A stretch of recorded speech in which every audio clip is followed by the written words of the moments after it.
Bueno, vamos a arrancar de una para contarles varias cosas que vamos a tener en este mes que arranca ahorita y este que termina también.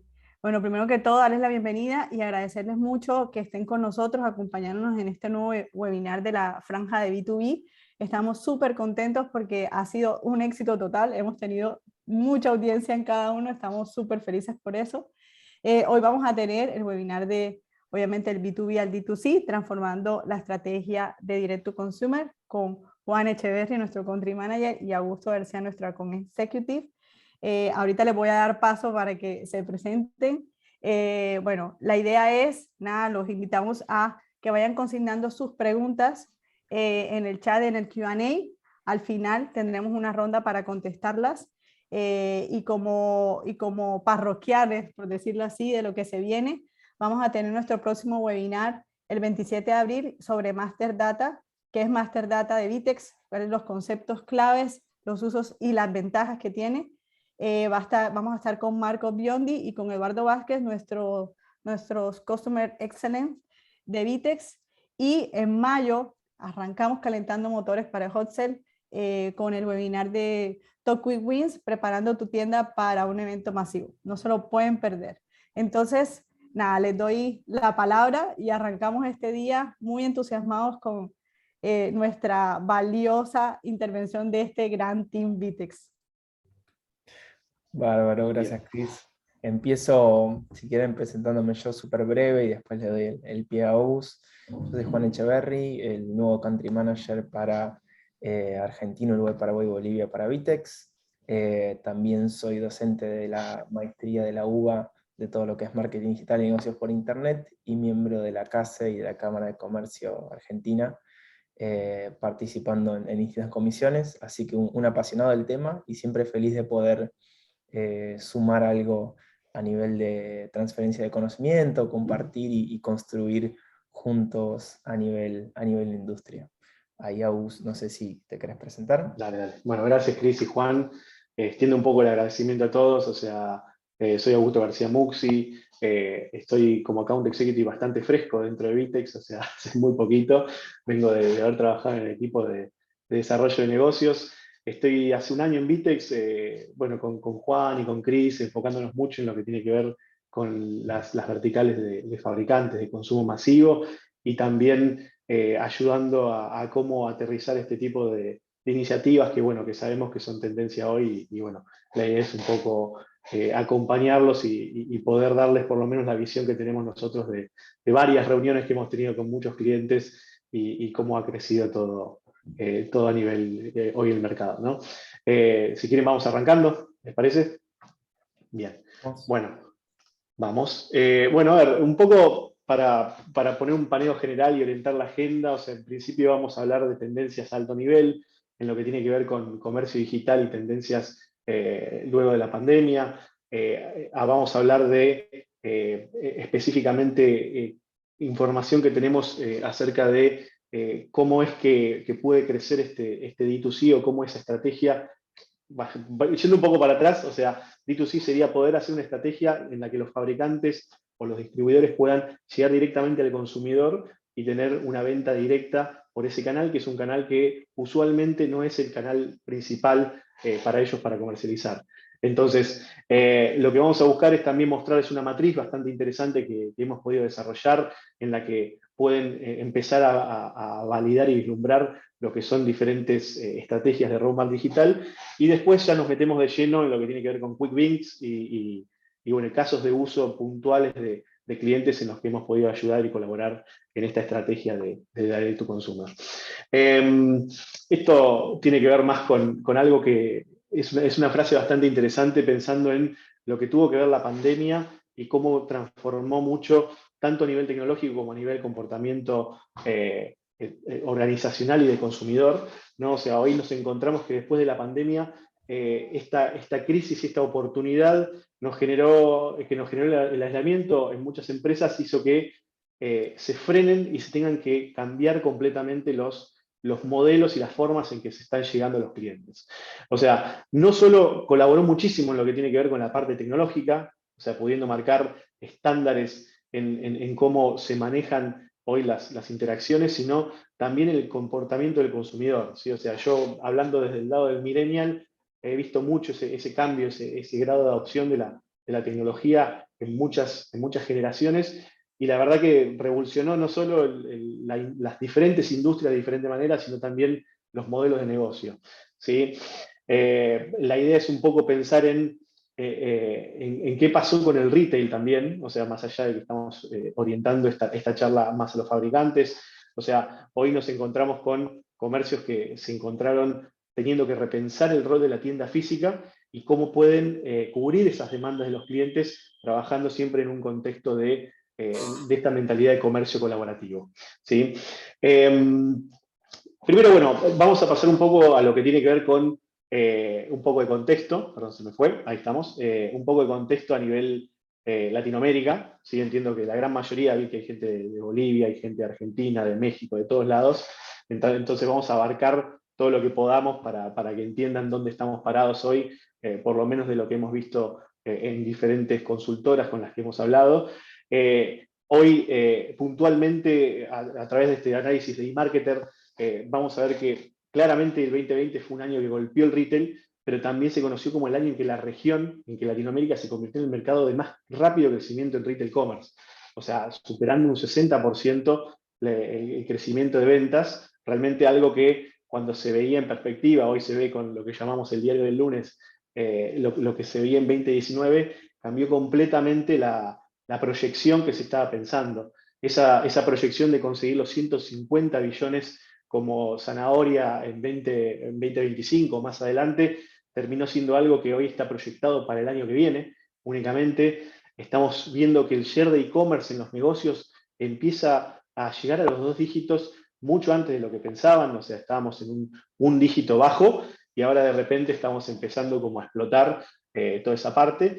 Y bueno, ni hablar que el caso Mercado Libre siempre es un caso bastante emblemático en la región. O sea, si vemos que un gigante como esos, que son tan buenos en lo que hacen, tuvieron que también evolucionar su negocio, implica que evidentemente hay algo que está cambiando. Bien, bueno, pasando un poco a lo que sería la parte de tendencias y crecimiento, o sea, si bien hablamos un poco de contexto, ahora me gustaría enfocarme un poco en lo que tiene que ver con algunas cosas que estamos viendo que están pasando a nivel comercio digital y que realmente están empezando a hacer iniciativas muy importantes en el mercado.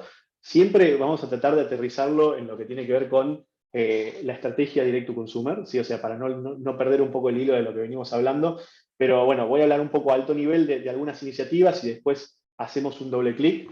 Live shopping, como ven ahí, o sea, y también tenemos esa imagen que armó Chris justamente, es una tendencia global que me imagino que algunos la deben conocer, otros no tanto. Live shopping es básicamente la capacidad para poder vender o transaccionar a través de un evento interactivo en idealmente una plataforma propietaria o en cualquier situación en la que puedan justamente poder vender por ese canal. Está muy relacionado a lo que es la nueva forma en que las personas empiezan a conectar con las redes sociales, en donde todo pasó de ser algo más textual a ser algo más inmediato y visual, donde tenemos videos cortos, streaming en vivo, muchos influencers.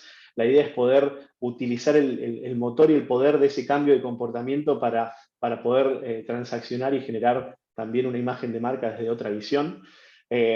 Después tenemos también la tendencia de social selling y comercio conversacional. Social selling es básicamente la capacidad de poder vender a través de redes sociales, ¿sí? Terminan abriéndose puertas para integrar puntos de contacto con clientes en diferentes redes sociales que se puedan unificar con un mismo e-commerce y que puedan lograr entender cuál va a ser la mejor estrategia de reach para el cliente, ¿no?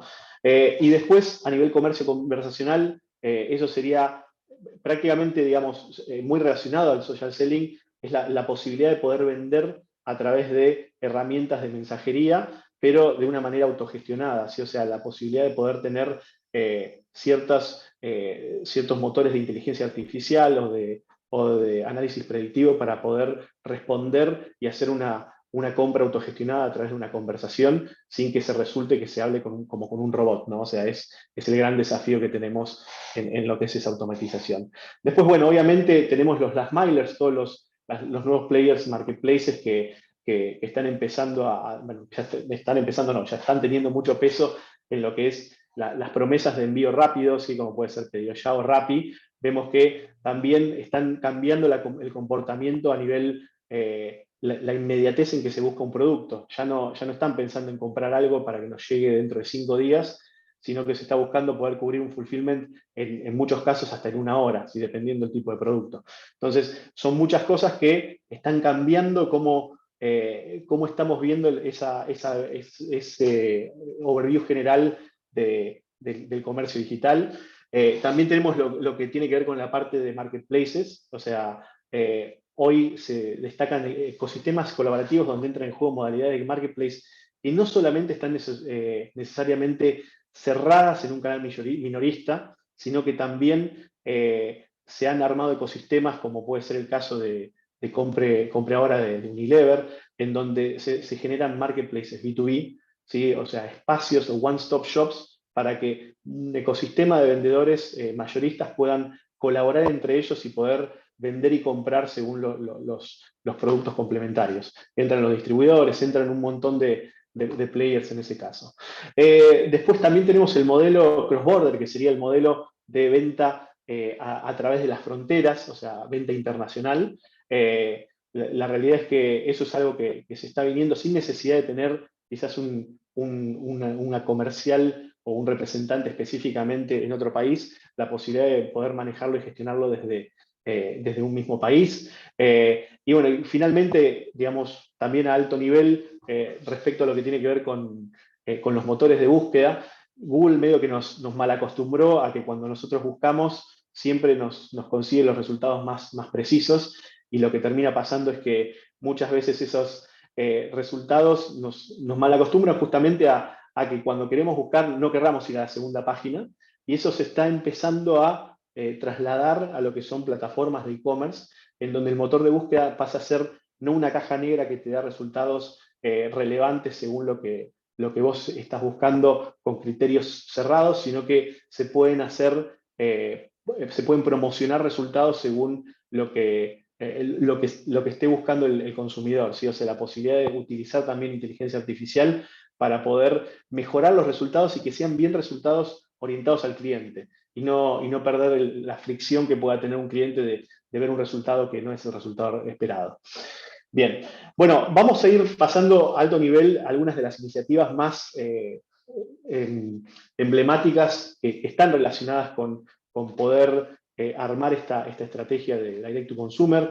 Habíamos comentado el caso de live shopping, que es una tendencia, yo creo que no lo comenté en su momento, es una tendencia que nació en el Oriente, en China puntualmente, con el Día del Soltero en 2016, revolucionó la experiencia de compra de la región, con la capacidad de tener momentos compartibles, o sea, la posibilidad de compartir y poder expandir esa experiencia transaccional directamente con otros usuarios, y hacer toda una tendencia que se lleva a una experiencia de marca que tiene que ver con la posibilidad de no solo tener un propio direct to consumer, sino un sitio con un evento 100% transaccional en vivo, donde pueden realizar encuestas, se pueden analizar métricas de usuario, y hasta se pueden hacer acciones de loyalty específicas para poder fidelizar y controlar las audiencias, ¿sí?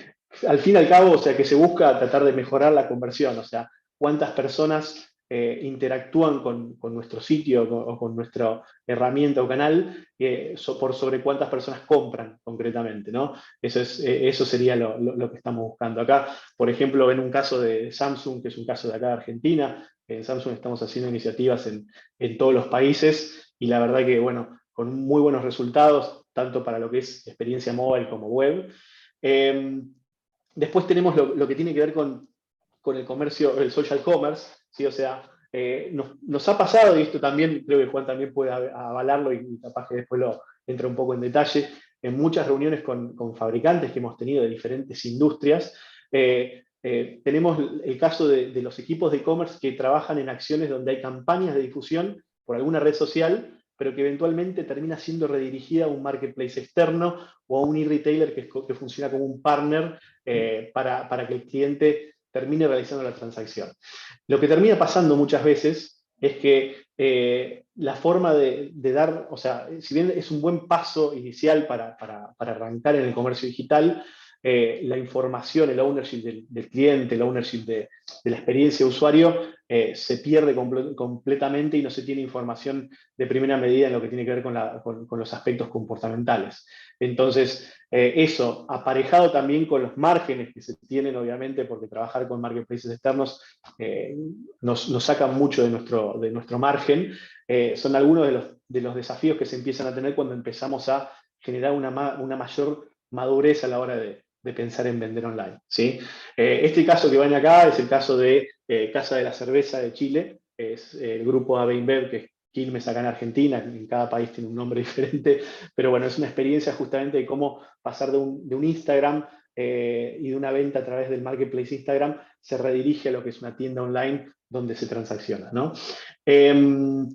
Después, bueno, esto está muy bueno y tiene que ver con un análisis que hizo Gartner, que es el modelo de suscripción. O sea, según Gartner, proyecta que el 75% de las empresas involucradas en iniciativas D2C, específicamente para lo que es el canal de conveniencia, obviamente acá aclaramos porque fabricantes hay muchos y podemos hablar de fabricantes de electro, como podemos hablar de papelería. Obviamente este caso aplica más a lo que son los CPG de alto movimiento, ¿sí? O sea, bienes de consumo que se consumen rápidamente, básicamente, donde se puede armar un modelo de suscripción, ¿sí? O sea, la posibilidad de colaborar en esa estrategia de fidelización generando lo que sería la compra recurrente orgánica, ¿sí? O sea, la posibilidad de que un cliente que tiene una cierta demanda de un producto por un determinado tiempo pueda autogestionar ese pedido de una forma como si fuese automática. ¿Sí? Entonces, todos los meses te llega el pedido de papel higiénico,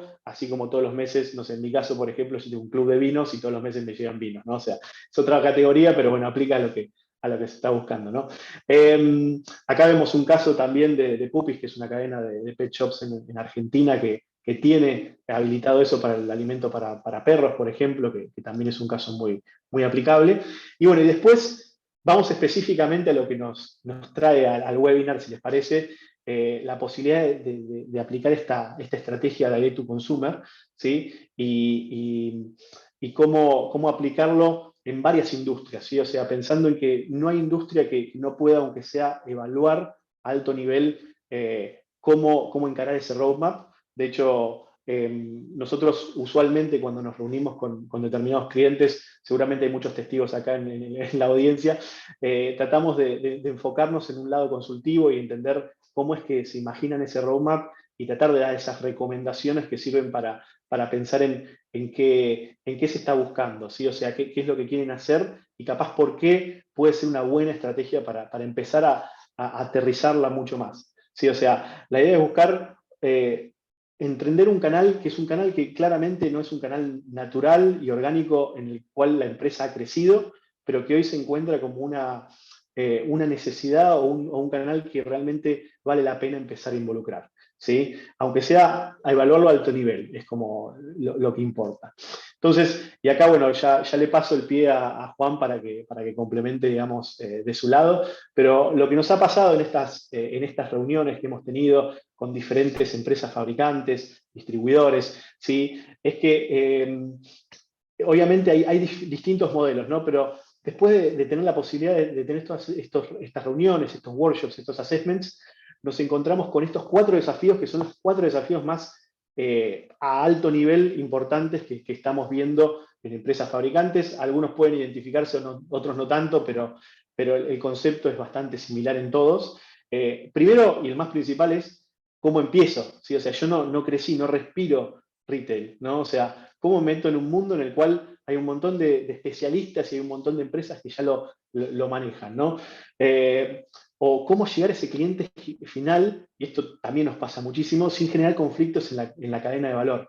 Los canales de distribución, ya sean los directos, los indirectos, los modernos, los tradicionales, o sea, cómo poder crear esa estrategia last mile sin perder también en el camino los datos claves, que son los datos de los clientes, o cómo involucrar a nuestros partners logísticos que están acostumbrados a manejar pedidos mayoristas, a acceder a productos más rápidamente y también colaborar en esa transformación del lado de ellos, o cómo incrementar el sell-out de los resellers que tenemos y los distribuidores, entendiendo que ese direct to consumer puede ser un ecosistema en el cual todos son parte de la cadena y no tienen que ser amenazas o problemas nuestros, ¿no? Después, bueno, a nivel de omnicanalidad, obviamente tratar de buscar el mejor escenario de bricks and clicks, que se llama, o sea, una experiencia unificada sin importar el punto de contacto del cliente, que termina siendo como lo que más les interesa a los fabricantes, decir, bueno, yo quiero meterme en omnicanalidad, pero al fin termino como quedándome a mitad de camino con algunas cosas que puedo hacer, otras no. Bueno, empezar a tomar un poco más de ownership sobre esa estrategia, poder vender, gestionar y cumplir en cualquier canal que tengan realmente una experiencia simple, ¿sí? O sea, en el off y en el on. Y bueno, poder desarrollar modelos de comercio que puedan ser con afiliados o herramientas de social selling, justamente como veníamos hablando hasta ahora. Bueno, hablamos un poco de esto, hablamos también de lo que es la información y cómo colabora con lo que es la posible fidelización de ese cliente. O sea, el ownership y la importancia que tiene tener una estrategia data-driven, o sea, basarnos en datos y poder tener datos propios que podamos utilizar más allá de lo que nos puedan compartir sin ruidos en el medio, ¿no? Incrementar el crecimiento en las categorías y entender las preferencias y necesidades de la audiencia en primera mano. Y bueno, y desarrollar fidelización de marcas para poder incentivar esa recompra o ese DORA, que se dice, ¿no? el orden orgánico de recompra. Y bueno, y finalmente, y también complementando lo que es las estrategias que pueden tener los fabricantes, la posibilidad de arrancar también con un portal B2B, o sea, un portal específico cerrado para empleados. Es una manera simple de arrancar y empezar a tener un catálogo y tener una experiencia similar a un D2C, pero con un público mucho más acotado. Y bueno, y eventualmente, obviamente, involucrar la digitalización del proceso de venta mayorista, que tiene que ver con poder ayudarse mucho y apalancarse de toda la madurez que se empieza a llevar de un canal y empezar a evolucionar en el otro con lógicas de negocio que tienen ciertas diferencias, pero que tienen ciertas cosas en común, como puede ser un catálogo, ¿no? Bueno, hasta acá es lo que le quería comentar de mi lado. Ahora le voy a pasar la palabra a Juan para hablar más de lo que es la matriz y demás. Si querés, Juan, arrancá, acá estamos. Cómo no. A ver, algo importante para entender es que cuando nosotros pensamos en VTEX como tecnología, VTEX es una tecnología de comercio unificado. Es decir que, digamos, dentro del mismo núcleo de la solución, podemos atender justamente a la demanda de todos estos canales y puntos de contacto y experiencias, ¿no? Entonces, ¿qué es lo que suele suceder? Cuando vamos, y estos son workshops que solemos hacer con muchas compañías de fabricantes, venta directa B2C, y sobre todo consumo masivo, a veces es difícil encontrar las prioridades, ¿no? Es decir, tengo un montón de iniciativas posibles, como decía August, tenemos proyectos de D2C, de B2B, de tienda de empleados que sería el B2E, esquemas de marketplaces, esquemas de live shopping, como planteaba, y a veces es difícil entender dentro de esos proyectos que a veces quedan, digamos, un poco perdidos en, digamos, ya todos los proyectos que tiene naturalmente la empresa respecto de sus canales y de sus estrategias de comercialización tradicionales. Entonces un poco lo que intentamos trabajar y entender es justamente cómo distribuir eso en cómo empezamos, ¿no? En términos de, esta es una matriz, por ejemplo, que armamos nosotros en función de esfuerzo contra impacto en GMV, digamos, en facturación bruta. Y en ese sentido, y ya pensando específicamente en D2C, D2C es un esquema justamente que implica un esfuerzo medio, es mucho más simple que esquemas de B2B o de marketplace, pero que tiene un impacto también interesante, digamos, en lo que es GMV comparado con otras iniciativas, ¿no?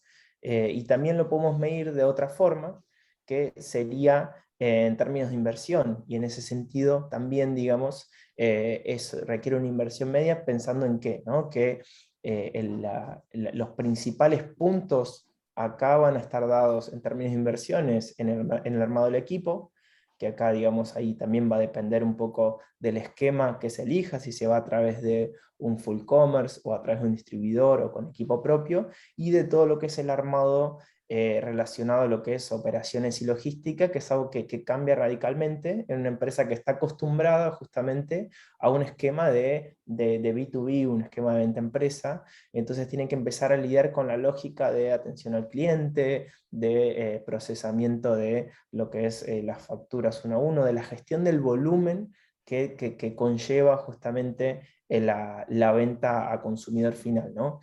Entonces, teniendo en cuenta eh, este tipo de iniciativas respecto justamente de distribución, de logística y también de armado de lo que sería el awareness, digamos, ¿no? De que justamente yo como marca también tengo mi punto de contacto directo a nivel de venta y de todo lo que es la generación de tráfico y todo lo que eran las órdenes recurrentes a nivel de después fidelización que marcaba Augusto, son puntos súper importantes a tener en cuenta dentro de la estrategia, ¿no?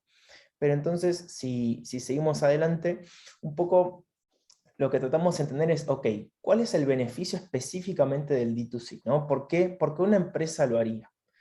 Ahí, digamos, hay grandes beneficios que fuimos viendo históricamente, sí que se pueden mantener, les diría, en la mayoría de las industrias en las que trabajamos, y en donde justamente uno de los grandes puntos es el tener el control sobre la experiencia de tu marca.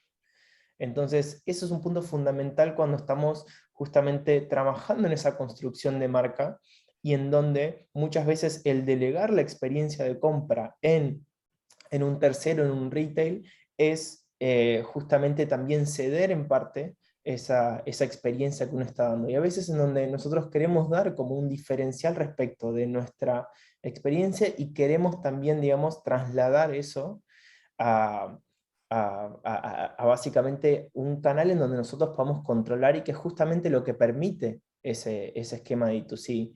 Y eso se nota mucho, por ejemplo, en el rubro de retail electro, en donde tal vez justamente, por ejemplo, los canales de D2C no compiten necesariamente por precio, hasta el contrario, a veces los precios preferenciales se trabajan a nivel de los canales de retail y distribución, sino que lo que aportan es una experiencia superadora en términos tal vez de tipos de entrega preferenciales, en temas de tener soporte o atención o garantía extendida incluida. Entonces tal vez se trabaja en términos de decir, ¿cómo le puedo mejorar la experiencia a mi cliente en un canal en el cual yo controle? Y eso permite también justamente trabajar la cuestión de fidelización con clientes en un esquema en el cual conviva con los otros puntos de contacto que ya tiene el cliente, digamos, y poder dejarlo como una alternativa más dentro del espectro de contactos con la marca. Y eso también va a generar un montón de información que es súper preciada para la marca, que muchas veces tal vez necesariamente hoy no tienen, porque hoy es muy difícil dentro de la cadena de valor, pensando en todos los esquemas de B2C, en justamente llegar a tener la información concreta del cliente final.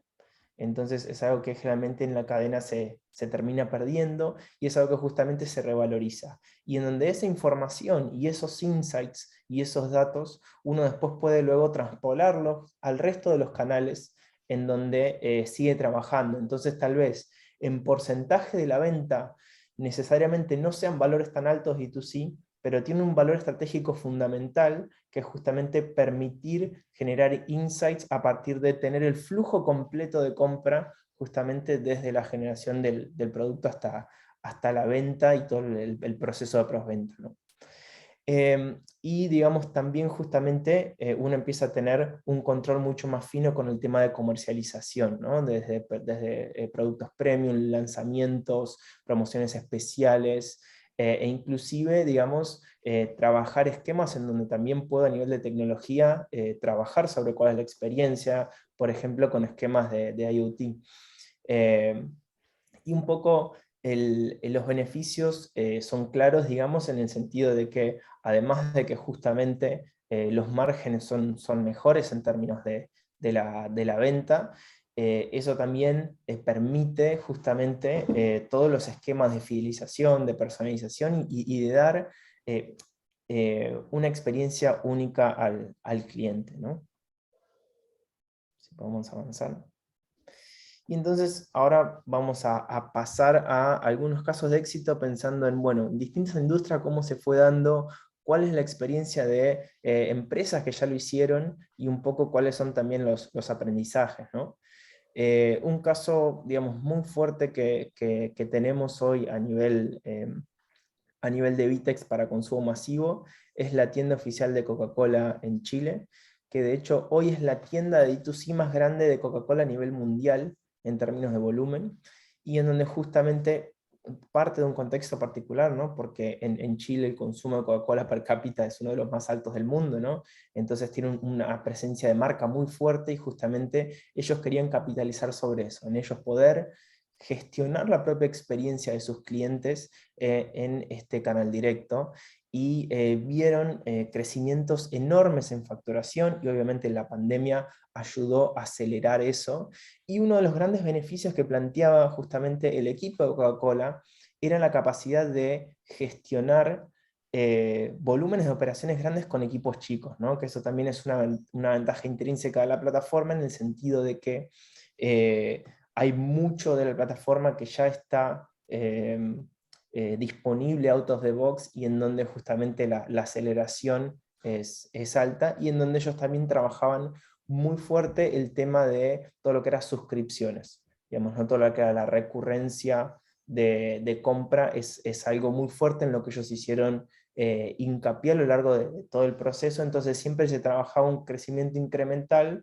sobre la base de retención de clientes y luego adopción de nuevos clientes, ¿no? Y ahí, o sea, y también lograron un objetivo bastante bueno, que es poder tener envío en el mismo día en el Cyber Monday. La verdad que han logrado un...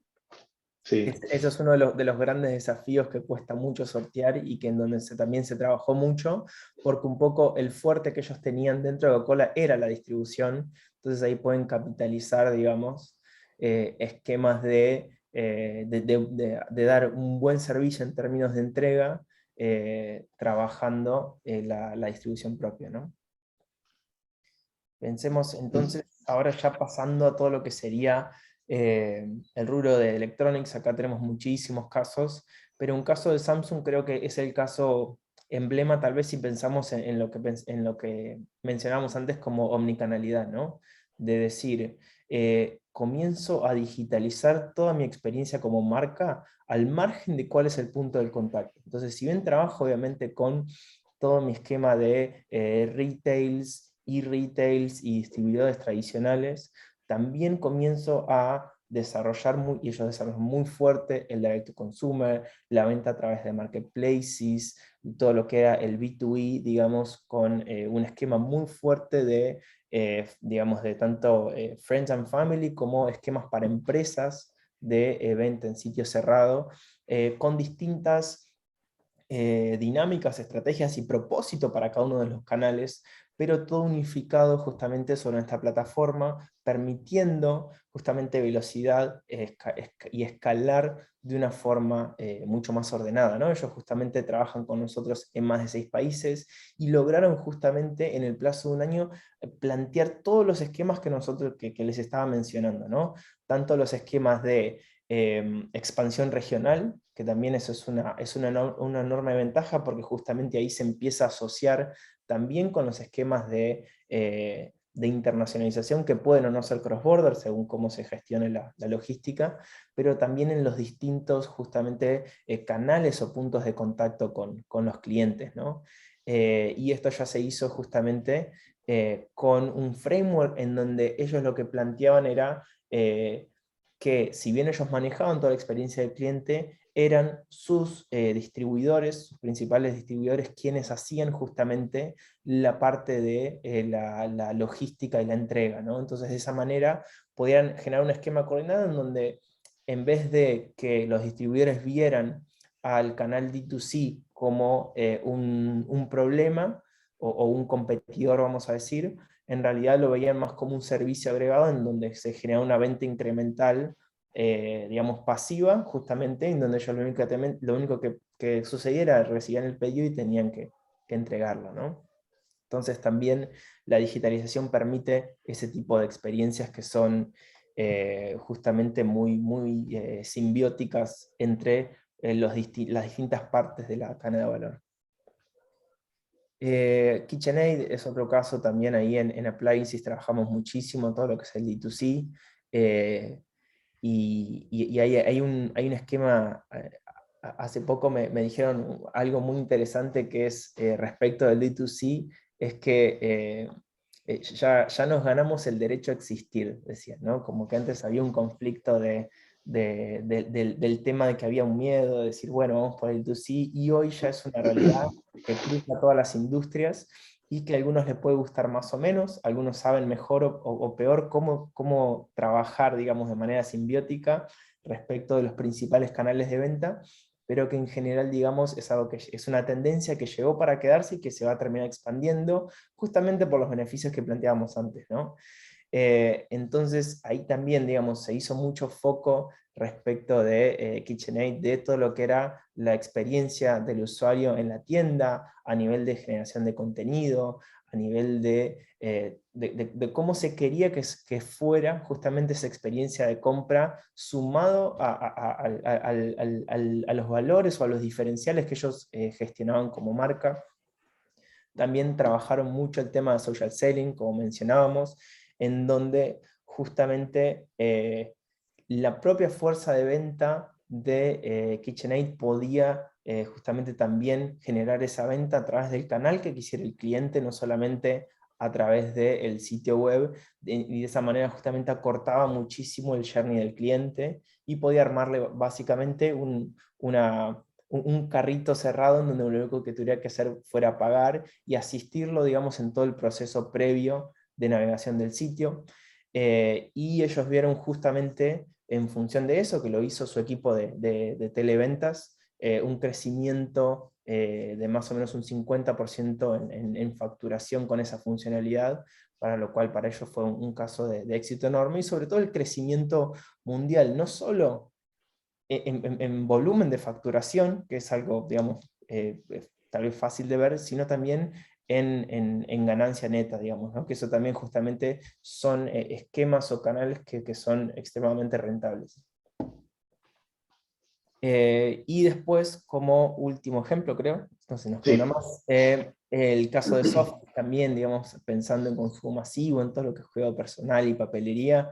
También ellos están trabajando hoy con nosotros con 6 marcas, digamos, desde, digamos, Elite, Higienol, Nova, Bisec y muchos otros, y justamente un poco hoy están trabajando mucho todos los que son los canales de B2E, pero también justamente como un preludio para canales de B2C que ya tienen en distintos canales, ¿no? Entonces también eso es una forma de hacer una prueba piloto que permita escalar de una manera muy fácil al B2C, porque ya estás preparando todos los esquemas de generación de tráfico, de marketing, de operaciones y de logística en un entorno, digamos, controlado respecto de volumen, y en donde, digamos, hacer ese pasaje después a la venta directa consumidor final en sitio abierto es mucho más fácil, ¿no? Y también justamente permite trabajar mucho el esquema de loyalty y de retención de clientes, ¿no?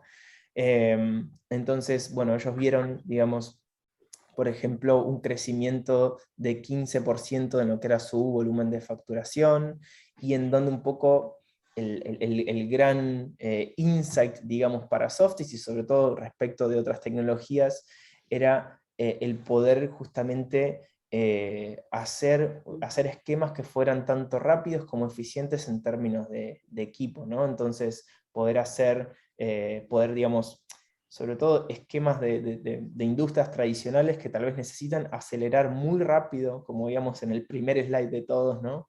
De lo rápido que está haciendo ese cambio digital. Es una forma, digamos, de llegar al estado del arte en términos de tecnología de una forma muy rápida, y poder empezar a correr esa carrera que hoy están corriendo todos en lo digital, de una forma que permita justamente con una inversión no tan alta y en tiempos bastante rápidos, justamente empezar a desarrollar estos canales, ¿no?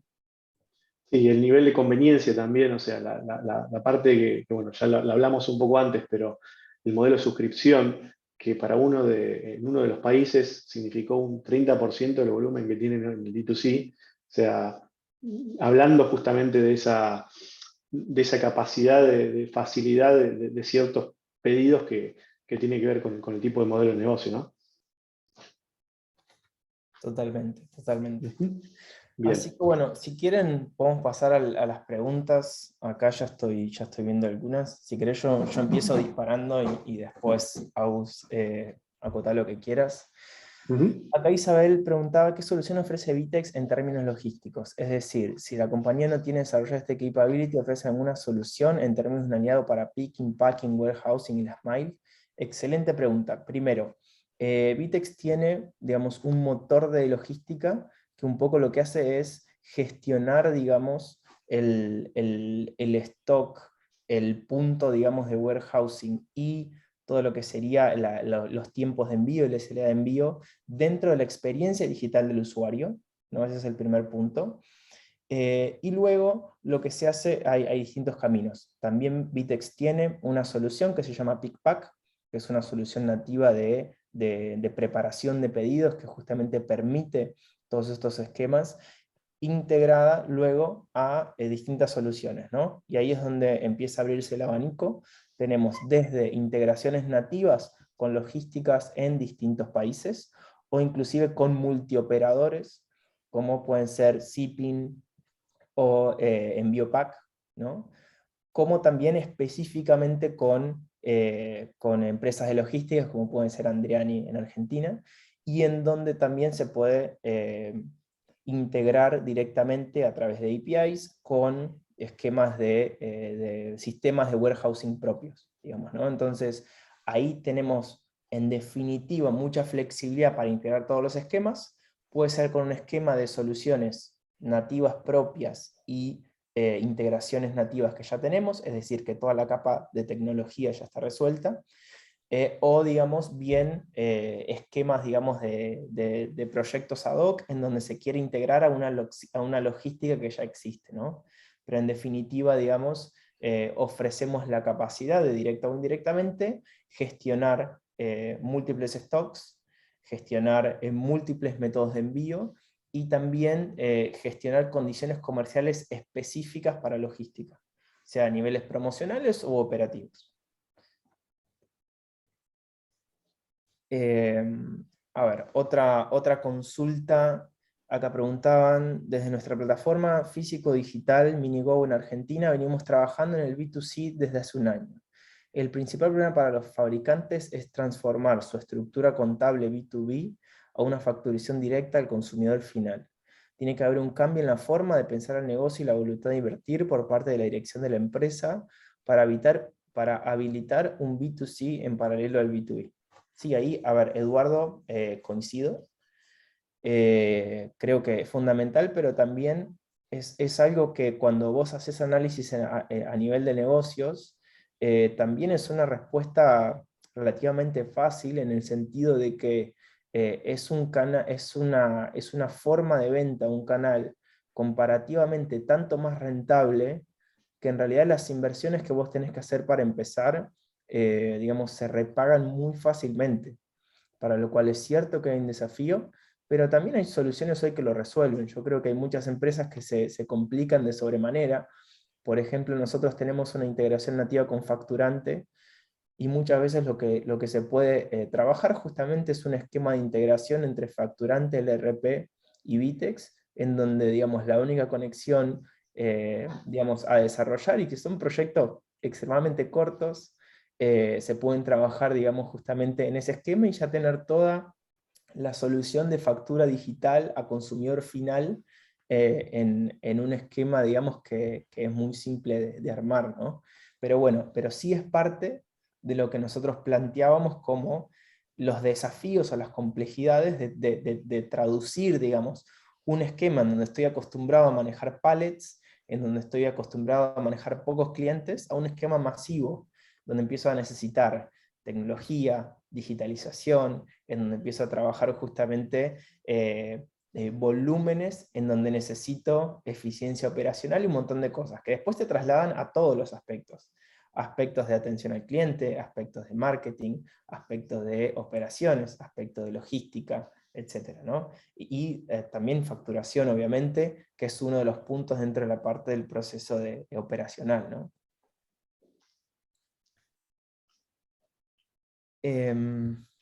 Acá Ashi de Group Team consultaba. Mi consulta pasa por la estrategia de arquitectura y las etapas de implementación. Recién estamos en la etapa de implementación del nuevo ERP, en agosto lanzamos.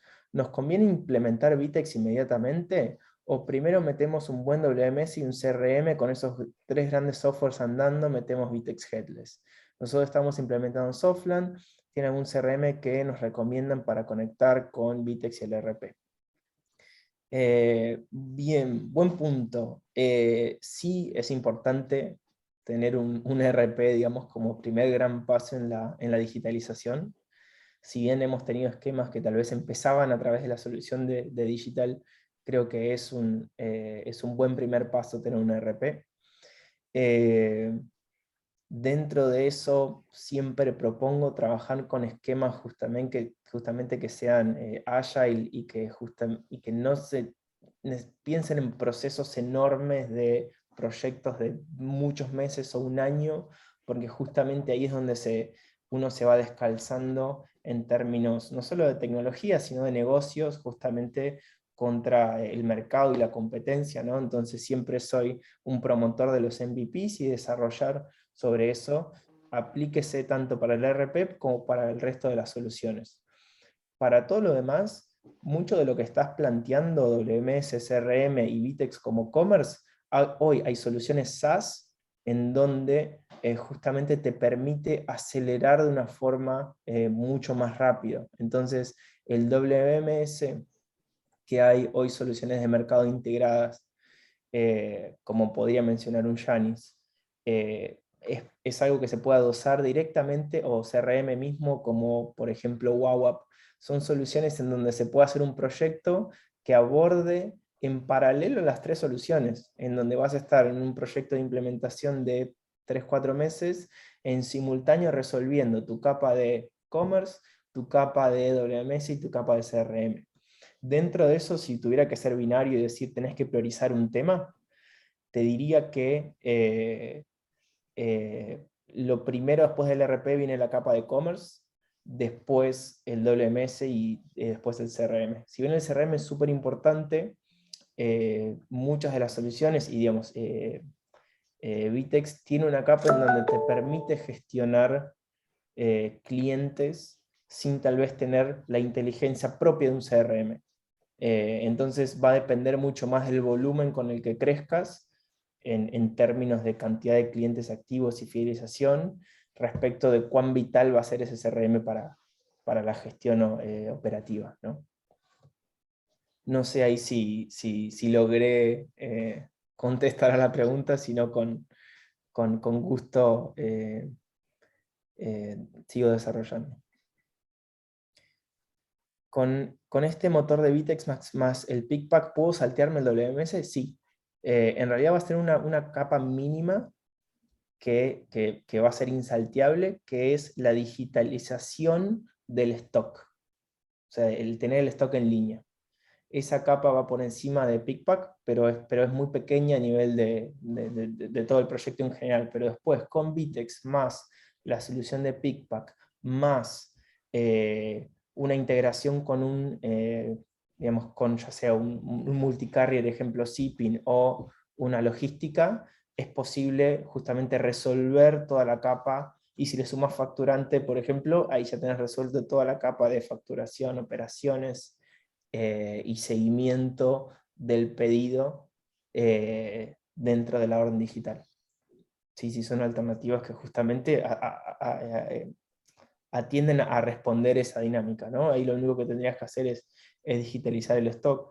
A veces lo puedes hacer de tu ERP, a veces necesitas un WMS propio, depende de las capacidades que tenga.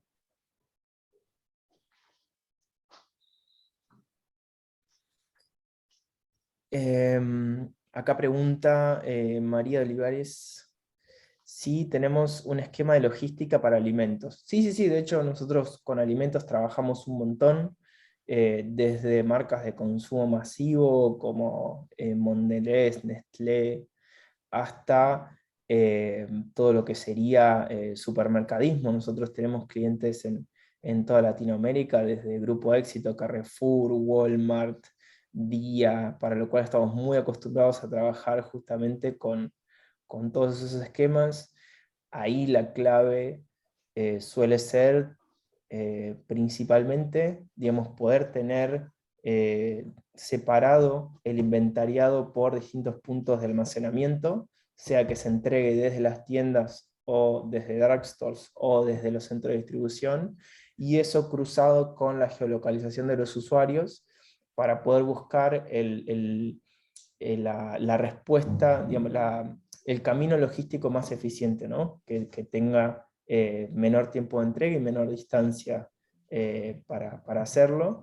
Y después respecto justamente de lo que serían materiales sensibles, digamos, no sé, digamos cuál es el tipo de packaging que tiene, pero caso fuera de vidrio, etcétera, ahí son cuestiones más de cómo diseñarse el proceso operativo para justamente gestionar ese tipo de materiales, o inclusive acuerdos que puedes hacer con las mismas empresas de logística.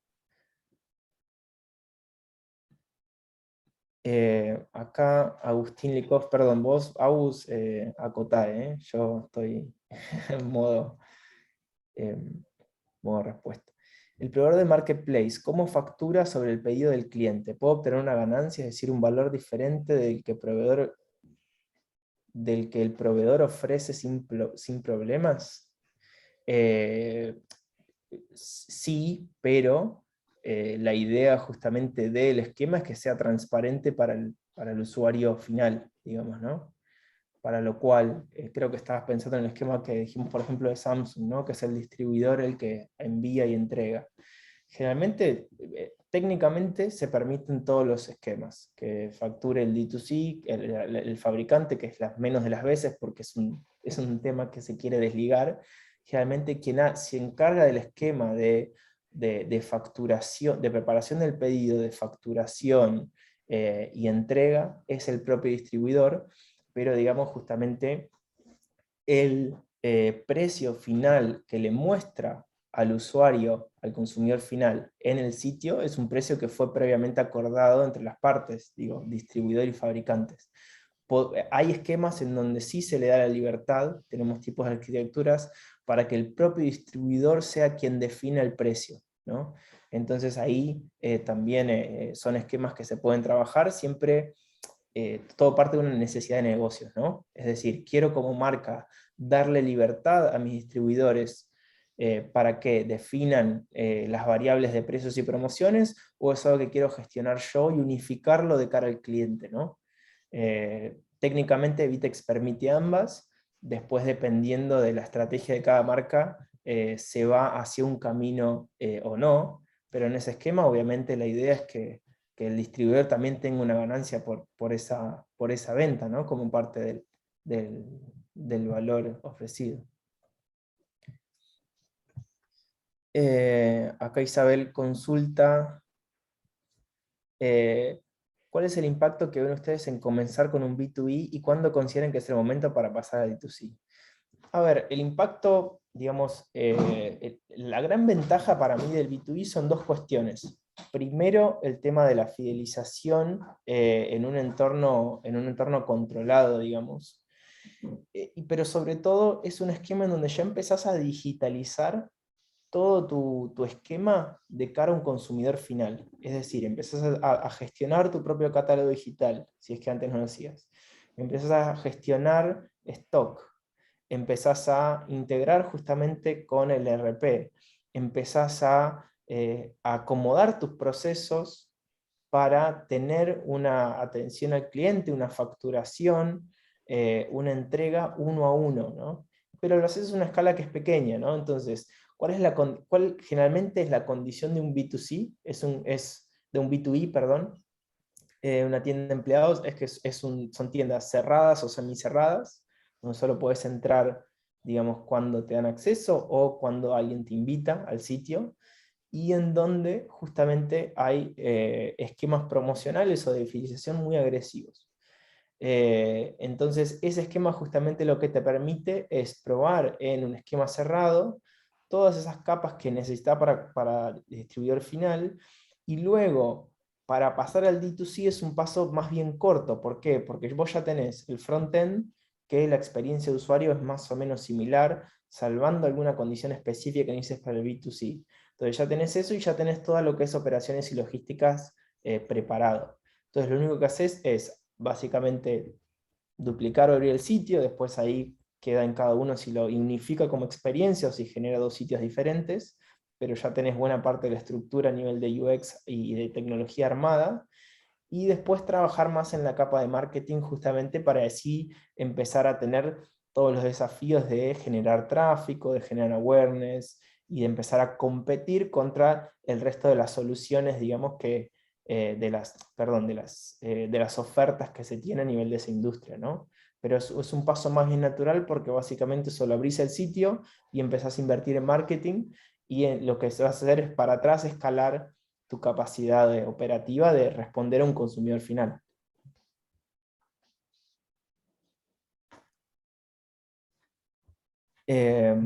Acá Emiliano consultaba, actualmente tenemos como RP Isis integrado con nuestra web propia, más Producteca.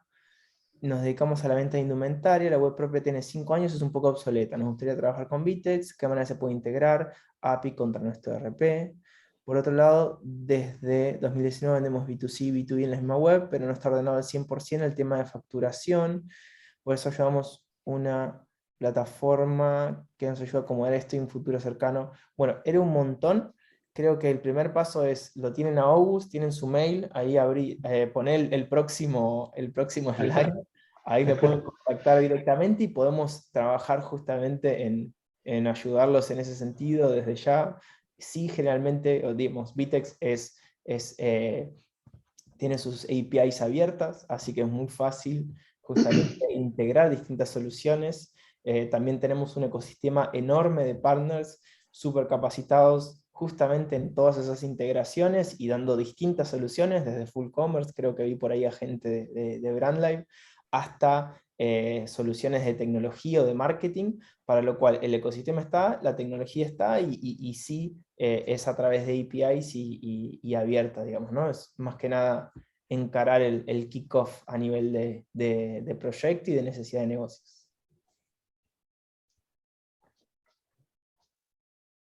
Buenísimo. Bueno, Hay una creo que mano ahí ya... levantada. Creo que hay una mano levantada, ¿puede ser? No, no veo mano. Ah, sí, acá. Ah, Acá va. Y acaba de salir.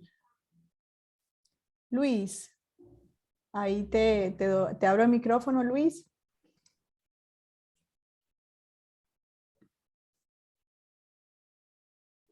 No, creo que ya se había tenido que salir, perdón. ok. Cualquier cosa, igual, como les digo, acá tienen mi contacto, pero sobre todo el de AUS. Así que escríbanos sin problemas, cualquier duda y en lo que podamos ayudar, bienvenidos. Y también aceptamos feedback, sugerencias de cara justamente a seguir construyendo estos espacios para debatir estas temáticas.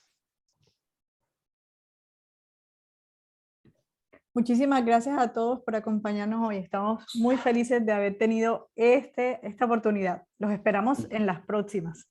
Sí, también Muchas para los que gracias. consultaban, después vamos a tener disponible tanto la charla online como Sí, los materiales para todos los inscriptos. Exacto. Y cualquier cosa, mi contacto está ahí por si quieren hacer alguna pregunta puntual. Muchas gracias a todos. Un Muchísimas abrazo. gracias a todos. Hasta luego.